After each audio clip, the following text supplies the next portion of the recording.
From 89.7 WUWM, Milwaukee's NPR, this is Lake Effect. I'm Audrey Nowakowski. Today we'll hear from the new MPS superintendent on how schools are recovering from flooding and lead paint cleanup as the new school year begins. Then a specialist shares some advice for parents on how to talk to children about school shootings. It's hard, I think, for me, for parents, for many, just to process that we have to prepare our kids for this situation. It's disheartening. Plus, we'll learn how paying college athletes has impacted college sports for players and spectators.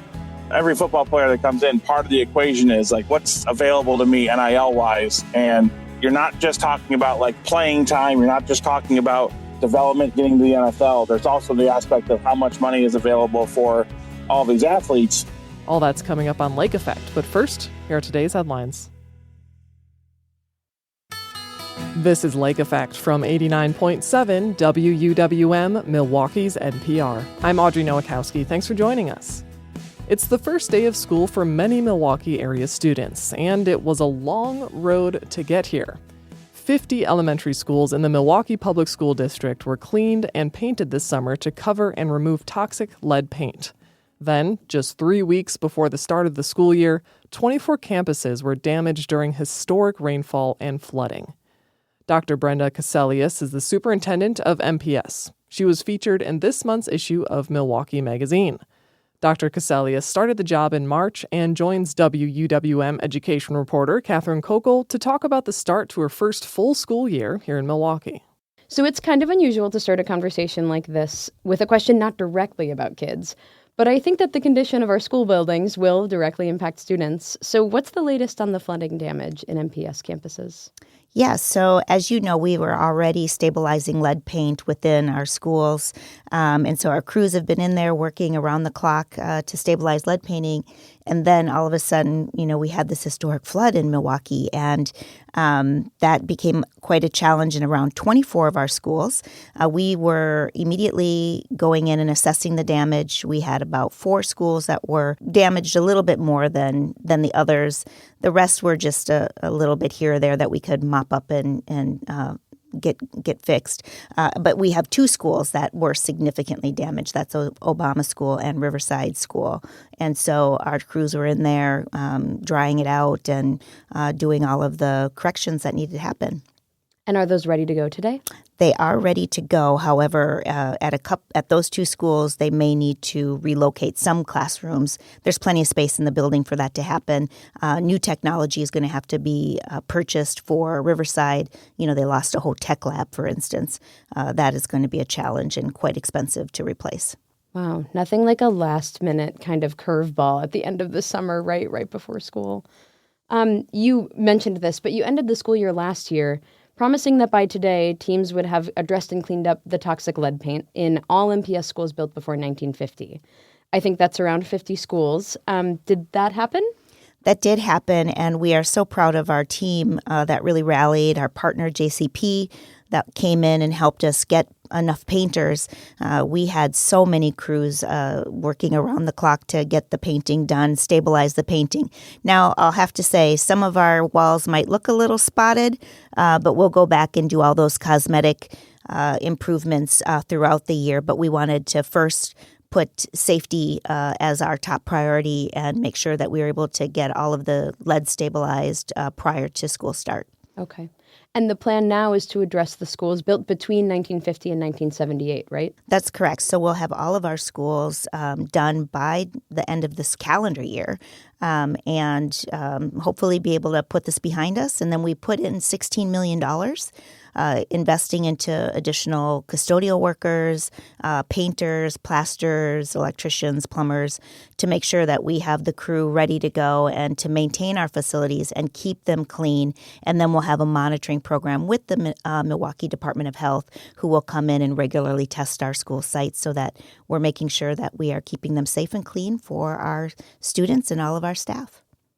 Speaking of $16 million, last week the state announced that it had released another $17 million that it had previously withheld from our public schools due to failures in financial reporting, which really rocked a lot of people's trust in our public schools. I know this happened before you got here, but there's still about $8 million floating out there from the state. Can you talk about where that money will go and what the process is for getting that last bit of money? Well, the holdback was in our special ed funding. And so, that's just going to go right back into our special ed general fund for servicing students who have disabilities. And so it wasn't as though they weren't getting those funds and services. They absolutely got those services. However, in this year's budget, we just accounted for that. So it's nice to have it in the bank, actually, so we can really count on it and not be in deficit. But it is a true testament of the team and our partnership with the Department of Public Instruction.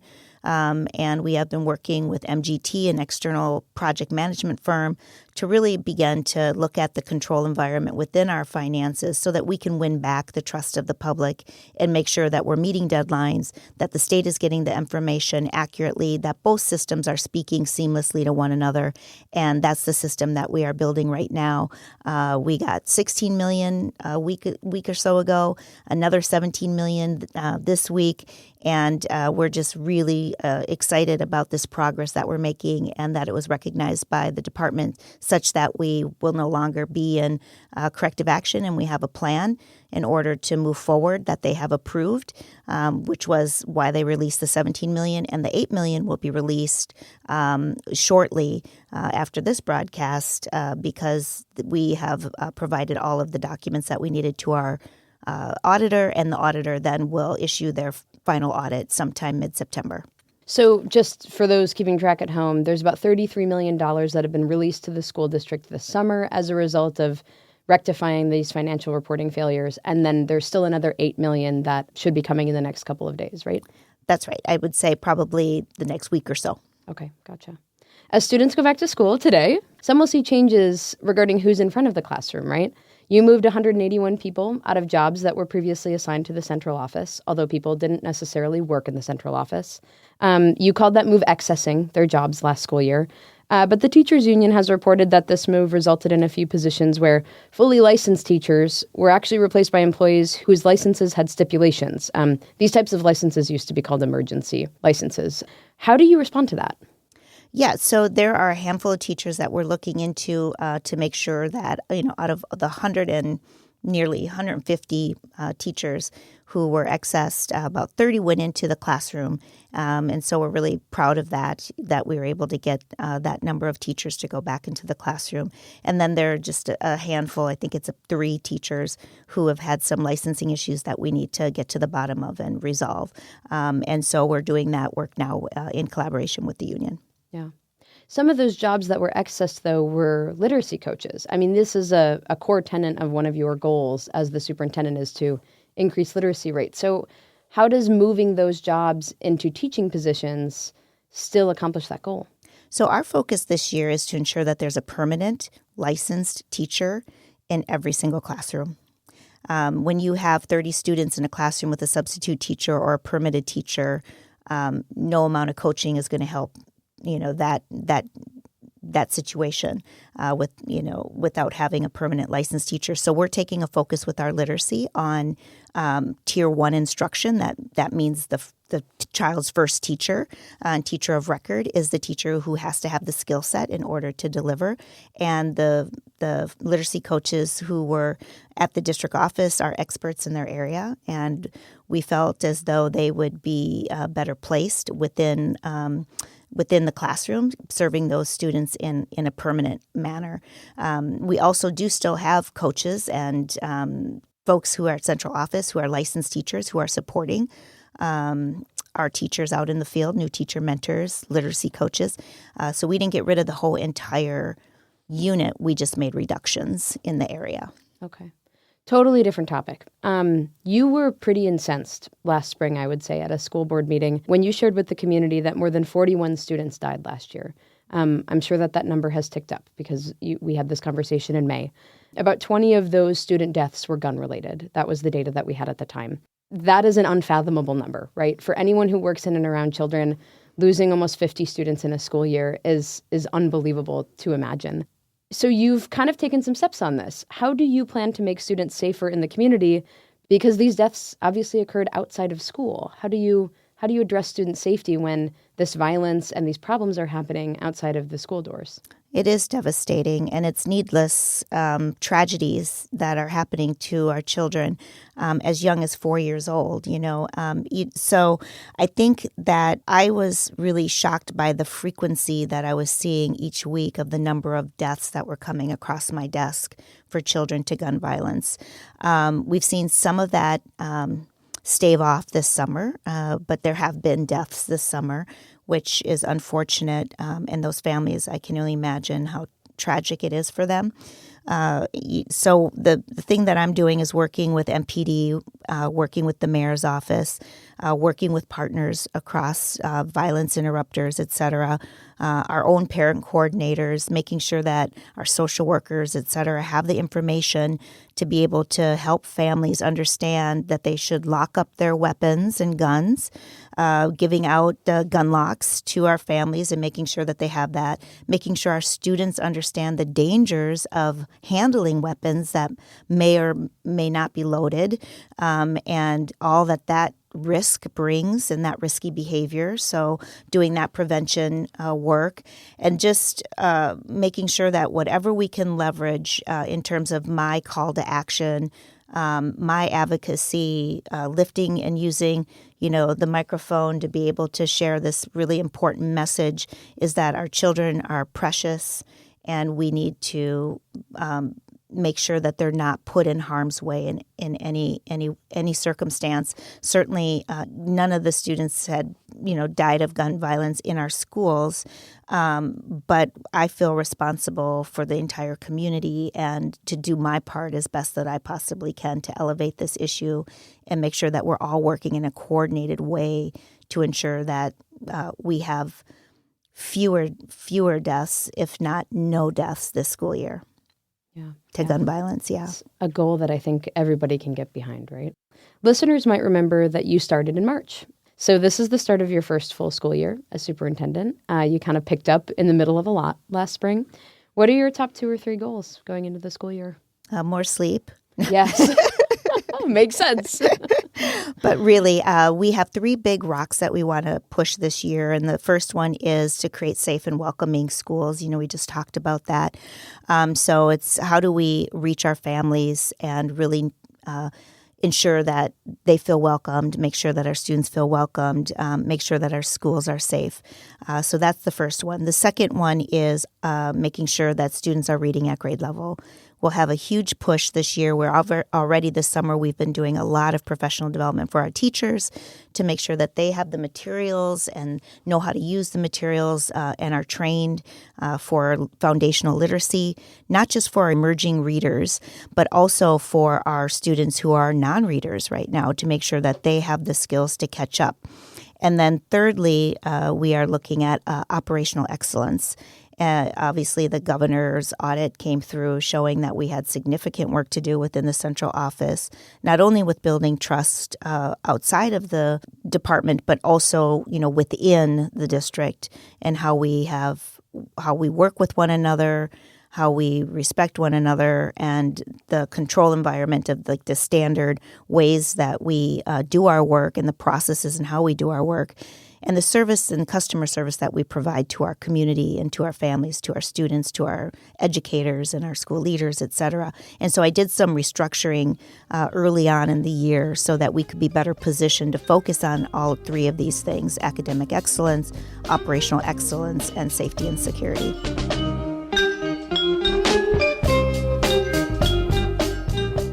Brenda Caselius is the superintendent of Milwaukee Public Schools. She spoke with WUWM education reporter Catherine Kokel. If you want to hear more directly from Dr. Caselius in person, she'll be a part of Marquette Law School's Lubar Center's Get to Know series with Derek Mosley on Wednesday, September 10th. You can find a link to more information about that event at wuwm.com.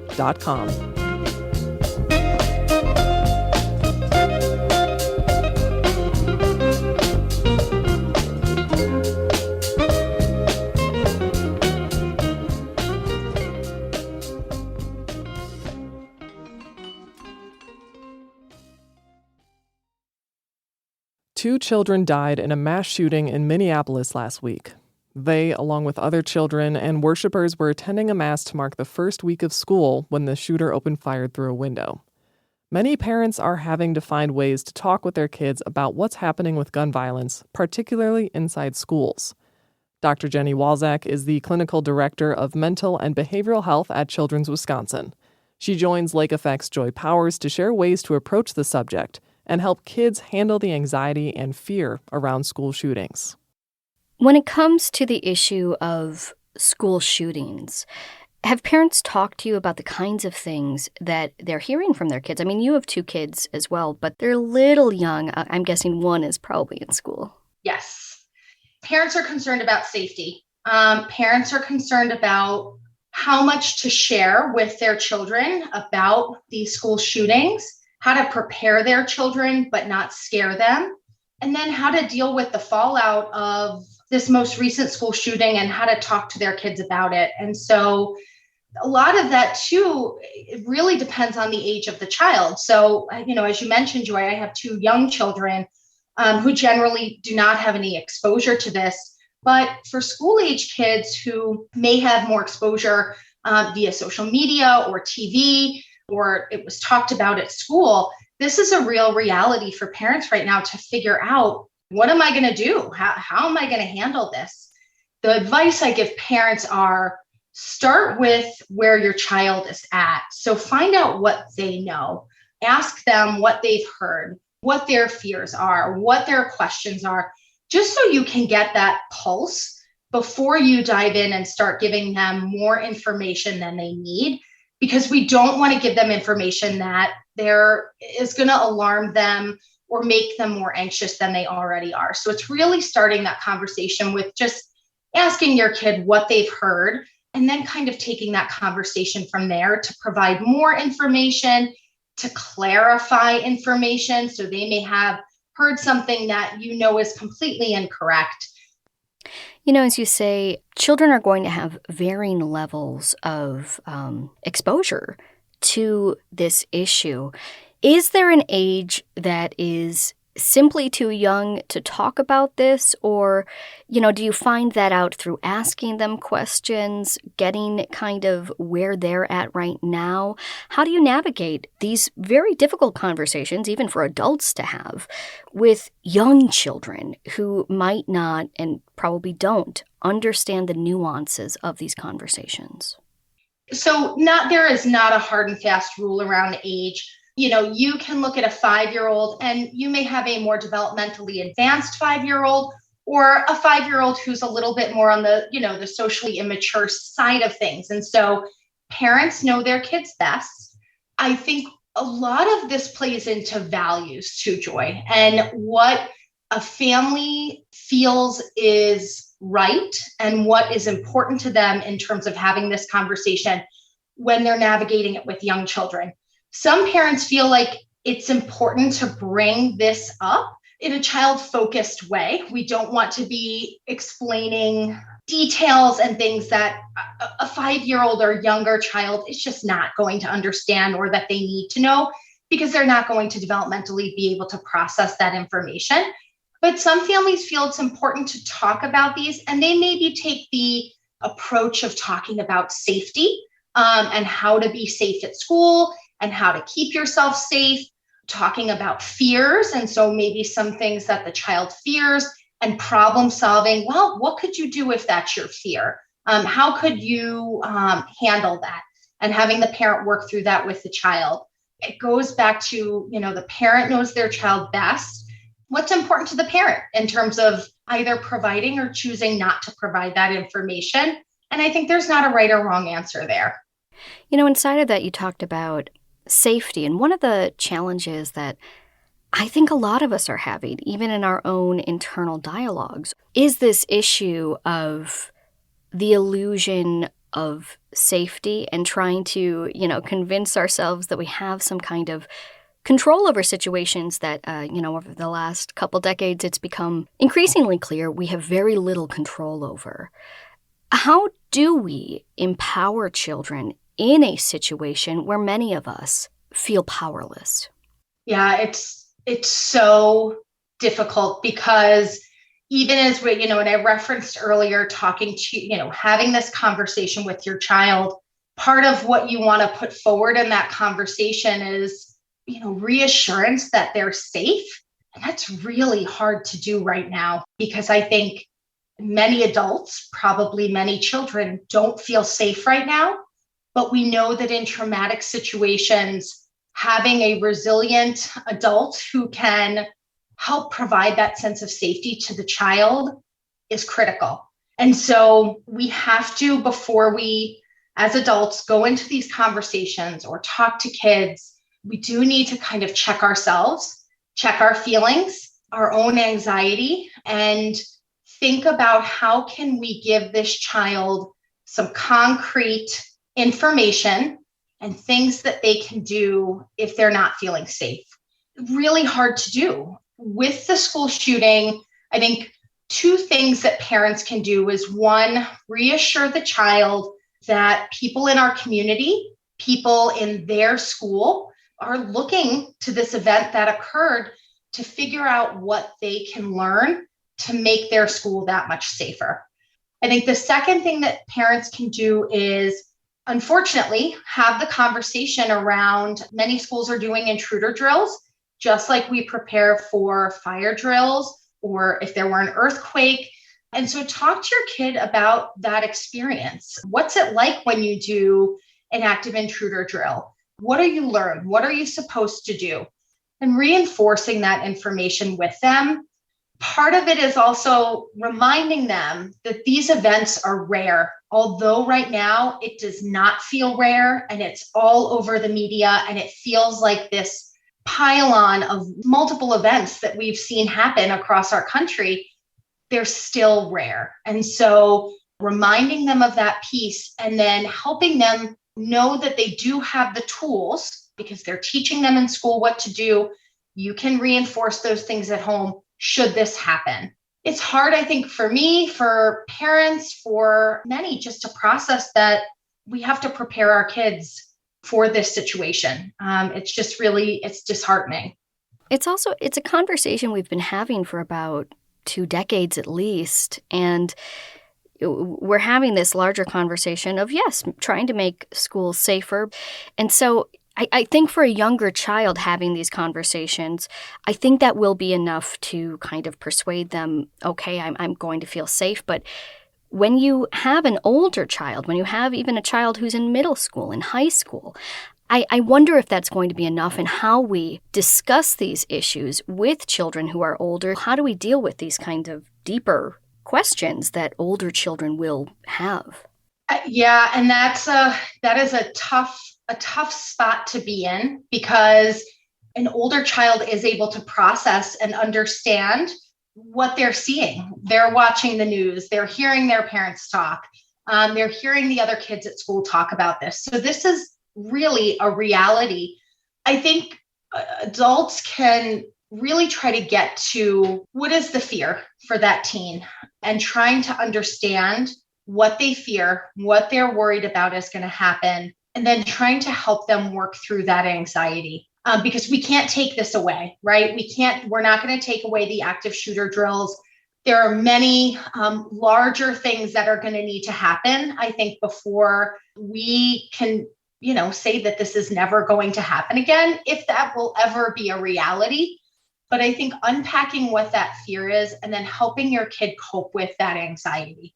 Because we have some kids who are going to experience some anxiety around this event, but with time, with having conversations, it's going to go away and things, life is going to resume. Other kids, that anxiety is really going to persist. They're going to be fearful. They're going to have intrusive thoughts. They're going to, maybe stop eating. They're going to have all those signs of an anxiety disorder that then really rises to the level of potentially needing some therapy to talk through those issues and more formally address them. Because it may reach a point where, a parent really feels out of their league with being able to support their teen with their mental health. It's figuring out when is this crossing the point of my teen is so anxious that it's affecting their functioning that we maybe need some more help for them to be able to work through and process this. Sure. Well, Jenny, thank you so much for joining us here on Lake Effect and sharing your work. Absolutely happy to do it. Thanks for having me.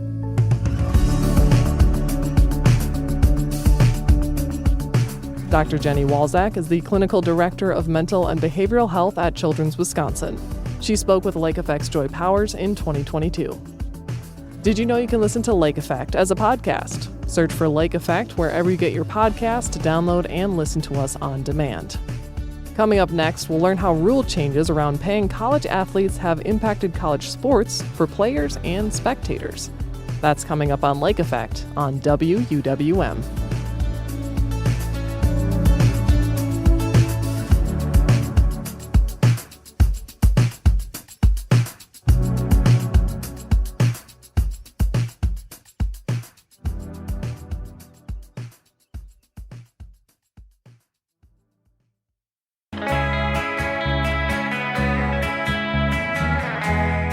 You're listening to Lake Effect on Milwaukee's NPR. I'm Audrey Nowakowski.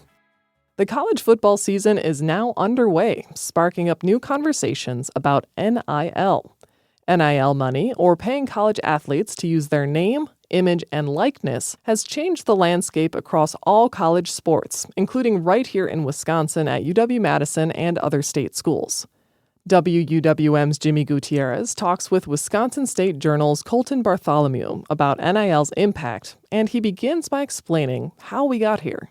Back in July 2022 or 2021, basically because some states were about to allow name, image, and likeness payments to college athletes, which is basically like an athlete allows themselves to be used in a sponsorship or post something on social media and gets paid for it.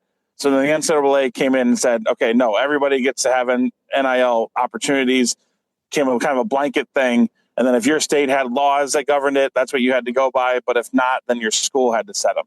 But it's kind of morphed now into you've got to have a pretty healthy NIL budget to maintain a roster and to keep players on your team.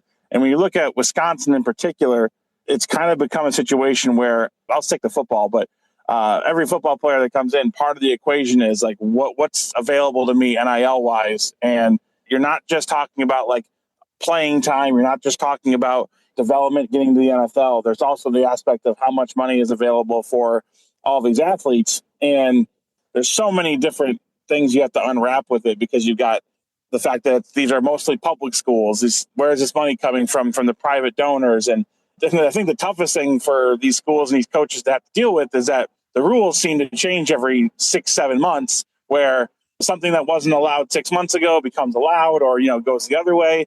Everybody talks about this shifting landscape, but it's basically more like every week there's some type of earthquake or there's some type of disruption that the ground gets kind of taken out from under your feet and you have to restart.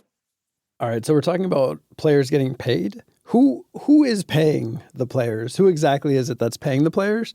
And then thinking about what does a salary look like when you pay a player? Is there a market rate going for each position or player as well? A lot of schools and a lot of donors have done is they band together and they create what they call collectives. So it's a lot of the big money donors and then a lot of kind of grassroots donors donate to a collective, and all this money gets put into a pot. And then kind of with the help of the coaching staff and the school, they figure out how much is going to go to each player. And when you talk about how much each school pays each player or whatnot, like the NCAA put out a kind of study into how much players are getting paid and kind of what positions are getting the most in terms of football and certain things like that. But other than that, there is no transparency in this whole NIL world. And I think that's one of the challenges that coaches are getting frustrated about. But when we talk about these earthquakes and how things change so fast, a big thing that's going to change in the NIL world is this antitrust lawsuit brought on by former NCAA athletes against the NCAA.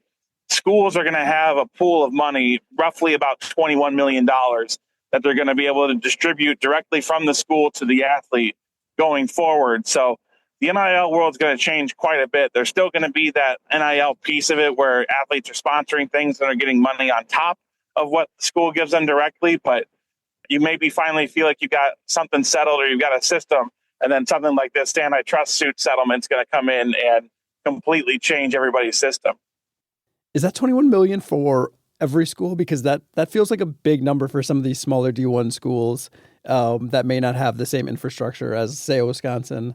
Another question that I'm thinking of is what comes next legislatively? Because we're talking about this lack of transparency, this kind of wild, wild west nature of everything. I'm guessing we're not done on that front either. Yeah, so the 21 million number is basically going to be a salary cap. So not every school has to pay that amount of money, because you're right, that is quite a bit of money for some of the smaller NCAA schools or some of the lower levels of Division I that just don't have that type of financial, flexibility and freedom. However, the Wisconsins of the world, like the Big Ten, the SEC type of schools, like they're all going to be spending the full 21 million. But yeah, the 21 million is going to be distributed throughout all athletes, not just football at a particular school.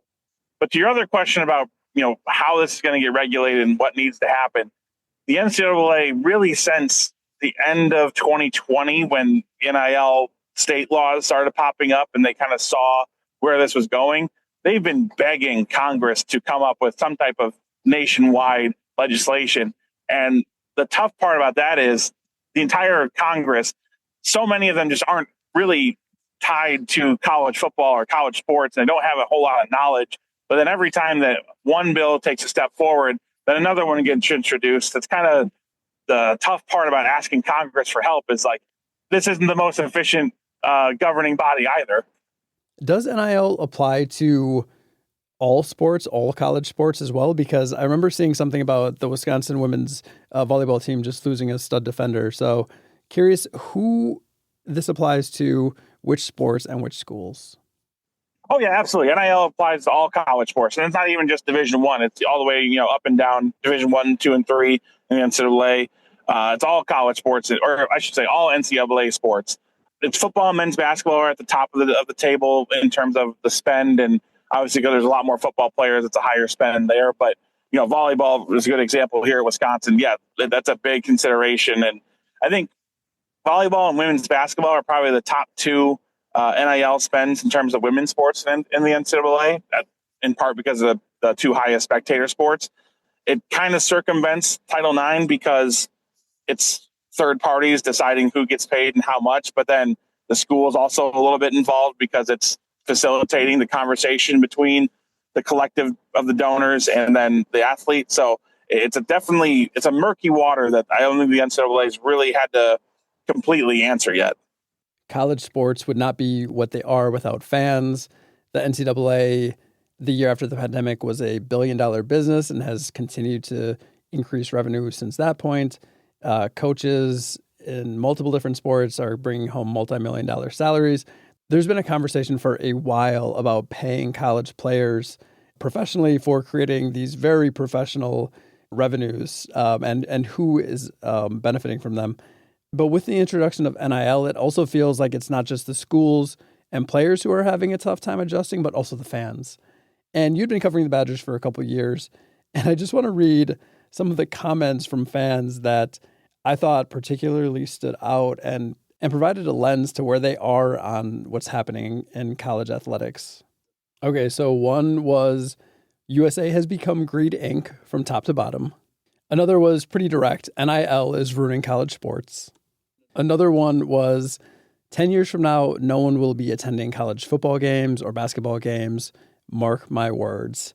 How are you seeing fans responding to these earthquakes that NIL has provided to NCAA and NCAA sports?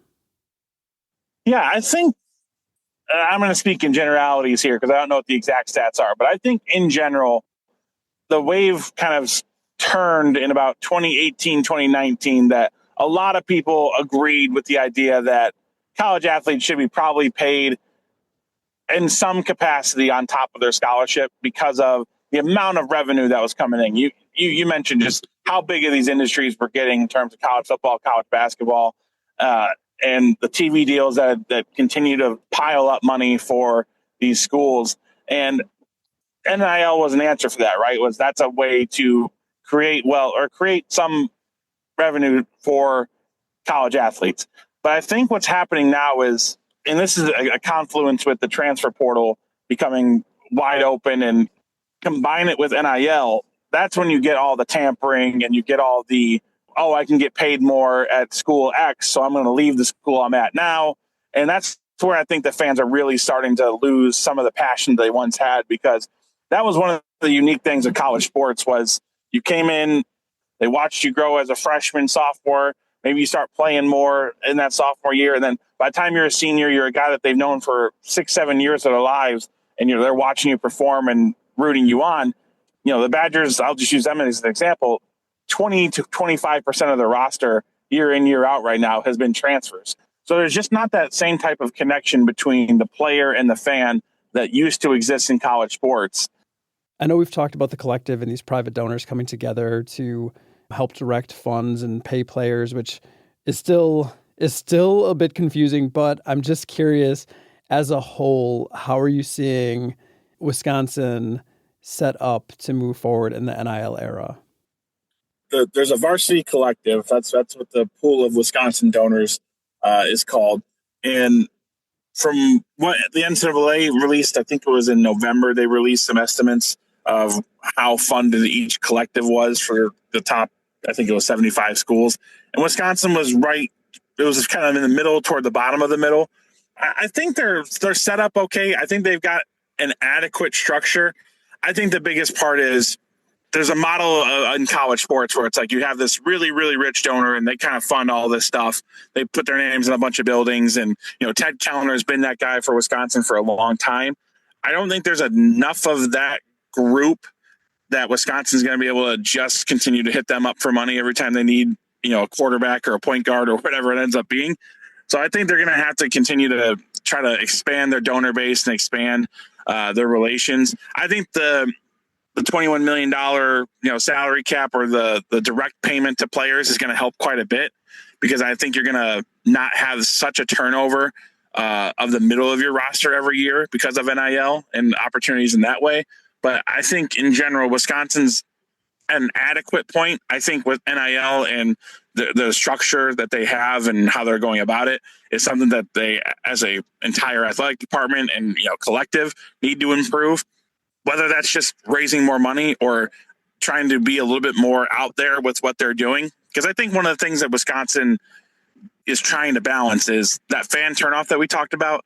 I don't think a lot of their older fan base enjoys hearing, that the shooting guard for the basketball team is making X amount of dollars.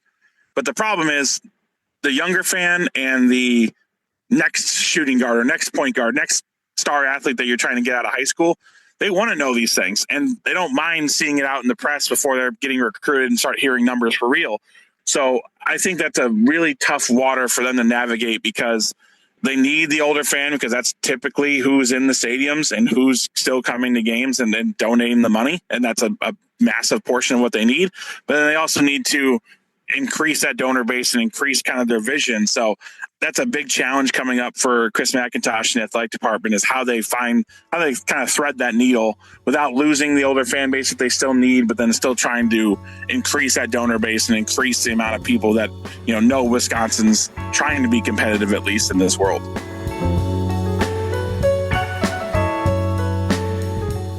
Colton Bartholomew is a reporter for the Wisconsin State Journal. He spoke with WUWM's Jimmy Gutierrez earlier this year. We'll take one more break, and when we return, we'll speak with the author of the book, Owner of a Lonely Heart, which explores the author's identity as a mother and refugee. That's next on Lake Effect on 89.7 WUWM.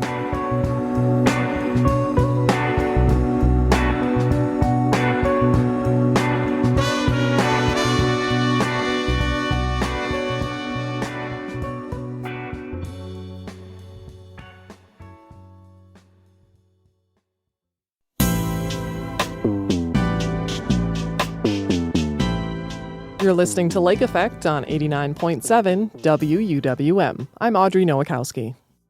At the end of the Vietnam War, when Beth Nguyen was a baby, she and her father, sister, grandmother, and uncles fled Saigon for a new life in America. Her mother was left behind, and they didn't meet again until Nguyen was 19 years old. In her memoir, Nguyen explores her identity as a mother and refugee and her complicated relationship with her own mother.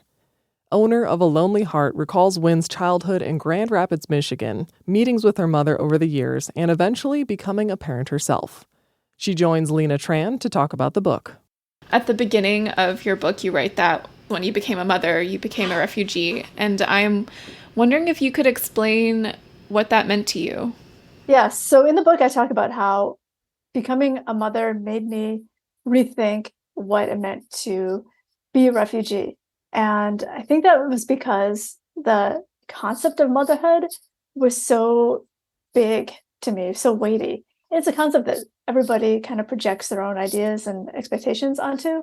And I kind of had a similar feeling about the word refugee, which is a really fraught word. And so my whole life, mostly, I was almost uncomfortable with the idea of being a refugee because I felt like it wasn't quite my experience because I was a baby, and also because it was often used as a label that was attached with feelings of shame. And I just didn't know how to process it. I didn't know how to be a refugee, just like I didn't know how to be a mother.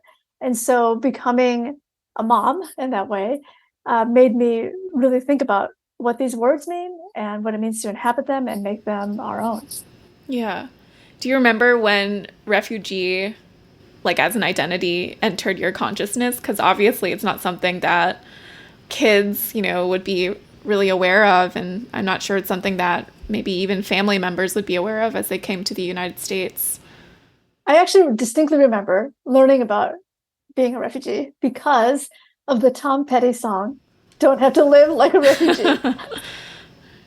I remember hearing that on the radio and my stepmom saying, "Oh, that's you, honey. You're a refugee." And I was really little. I was in elementary school. And I was like, what? What do you mean? And so I really listened carefully to the lyrics, which were really confusing. Yeah. It was really not about being a refugee. And from that point on, because of the song, I spent years thinking about, what does that mean? I don't have to live like a refugee. Does that mean living like a refugee is bad? Because he says you don't have to, which means that you shouldn't. So actually, Tom Petty kind of messed up a lot of my thinking about refugee identity.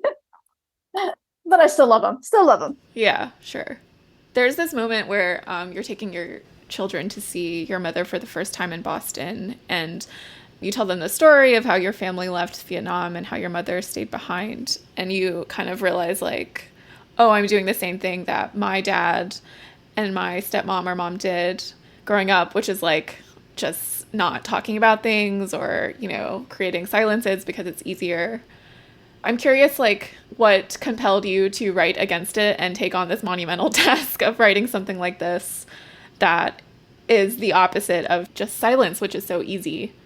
Silence is so easy and so comfortable. That is true. And I grew up in the deep 1980s when silence was a part of life. It was just the way things were. It was just so much simpler not to talk about complicated things. So we didn't talk about the war in Vietnam. We didn't talk about sex. We didn't talk about violence even. And we definitely didn't talk about the subject of my mother, who stayed behind in Vietnam when we left and was just this figure of absence when I was growing up. Not talking about her clearly made things worse for me and my sister because we were just kind of left wondering what happened to her and where was she. So as I was becoming an adult, I thought, okay, the solution is to just talk about everything. But it turned out, it's something I have to keep reminding myself with my own children, that I can't replicate my childhood tendencies to keep everything to myself or to just be silent. That's so ingrained in me that I have to work against it all the time. So there's a point in my book where I write about realizing, oh my gosh, I haven't told my kids some stuff that I probably should have because I was just keeping it to myself because I thought it would protect them. It's a very strange notion that silence is protection. And sometimes it is, and sometimes it just really isn't. And it's the job of us parents, I think, to figure that out. And we often make mistakes. Like I said, parts of this felt really familiar to me growing up in a half Vietnamese refugee family. My dad is the oldest of 8 and was 15, and then his youngest sister was also a baby when they came to the United States. And so I grew up celebrating my birthday with like 5 of my aunts and uncles because birthdays didn't really matter, and they all just like took January 1 birthdays, and my birthday is actually on January 3rd. And so that was just like a normal thing that we would sing happy birthday to like 7 people on this one day. What I thought was so interesting about your discussion of birthdays and dates was that you are saying that refugee-ness, like the facts of life just aren't the same. And like birthdays can change and names can change and facts can be altered, and you can like make choices about what you want those things to be, or what you need from them at different times in your life. And I'm curious if you could talk about what is that like? How does that kind of attitude around like the facts of life shape your approach to life? Yeah, because my sister and I were babies when we came to the United States as refugees. We don't remember what happened, but we deal all the time with the after effects. And one of those is that we have a legal birthday that is different from our, quote unquote, actual birthday. But we didn't find out what that actual birthday was until we were in our 30s. There's no document, there's no record of it. So we just had this notion of like two different dates. And it was fine because birthdays, as you said, they just didn't matter that much. And I think part of the facts of life that you were just mentioning, part of the facts of life for me was figuring out what, mattered, quote unquote, to general America versus what mattered in my family. And just doing this constant compare and contrast when I was growing up to try to figure out what do we do to fit in and to like try to seem normal, and what do we do because we want to for ourselves. And I feel like that is a question that, immigrants and refugees and the children of immigrants and refugees are still trying to figure out. I'm not sure there's a right answer for any of those things, but that we have to deal with like what is expected, what is the norm, how are we also changing norms, what is acquiescence, what is agency, what is us getting to make our own decisions for ourselves. You're listening to Lake Effect. I'm WUWM's Lena Tran. I'm speaking to Beth Wynn about her new book, Owner of a Lonely Heart. I wanted to ask a bit about the story of your name essay. Sure. So my given name is Bick, spelled B as in boy, I-C-H. That's how I always spell it. And it's a difficult name to have in the United States. It's less difficult now, I think, maybe just a tiny bit, but it was really difficult to grow up with that name. And the amount of teasing, the comments, they were relentless. But I just kind of dealt with it. And when I was a kid, when I was growing up, for many years, I would think, oh, I should just change my name. I should have an American name alongside my Vietnamese name. A lot of kids did, but I got so much pressure not to do that. That, if I changed my name, if I used an alternative name, it would be a betrayal of culture. It would be a betrayal of heritage. So I kept that name. I didn't like it. In fact, I've never liked kind of any name particularly. And then one day, I was in my 30s. One day, I realized, you know what? I could just start going by another name. How strange would that be? And why is it that I don't get to decide how I am being called? And so I decided to do that as a social experiment. I started to go by Beth because it's such a simple name. It was close to Bick. And instantly, it felt like my life was a little easier. And I want to emphasize that I didn't change my name to make life easier for everybody else who had to meet me. I made it easier for me. And it was so true. It was. Nobody, questioned my English. It was sort of a heartbreaking shock to see how different life was with a name like Beth as opposed to a name like Bick. The way that this was written, I feel like the memoir is constantly reminding us that we're reading this like through your lens. Some things are remembered and some things are forgotten. And you tell us when you can't remember things, or you tell us when you want to keep details to yourself. What did the act of memoir in that way mean to you? Why was that perspective so important to how this was framed? Memoir to me is such an important act of creativity because it is a deliberate act of looking back through a perspective that is now. So every time you rewrite a memoir, it has to change because your perspective has changed. You change as a person. And so you're thinking about the past changes. And, memoir is not a transcription. It's not autobiography. It is a reflection. It is a rethinking. It is a reconsideration. And I wanted to do that, as actively and as clearly as I could to forthrightly say, I'm looking back. I'm rethinking what I thought I knew about the past.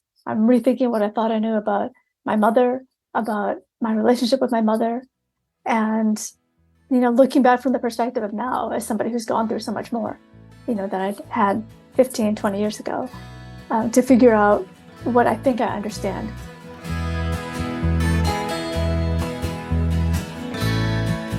Beth Wynn is the author of Owner of a Lonely Heart. She spoke with Lena Tran about it in 2023. And that's Lake Effect for today. I'm Audrey Nowakowski. If you've missed any of Lake Effect, you can find all of our conversations at wuwm.com. If you'd like to take the show on the go, simply download the Lake Effect podcast wherever you like to listen to your podcasts. There's a new invasive plant called the Japanese stilt grass that's been discovered here in Wisconsin. Tomorrow on the show, we'll learn how to identify it and prevent its spread. Plus, we'll learn what goes into programming the Milwaukee Short Film Festival, which celebrates its 27th year highlighting local filmmakers. That's tomorrow on Lake Effect. For today, thank you so much for joining us right here on listener-supported 89.7 WUWM, Milwaukee's NPR.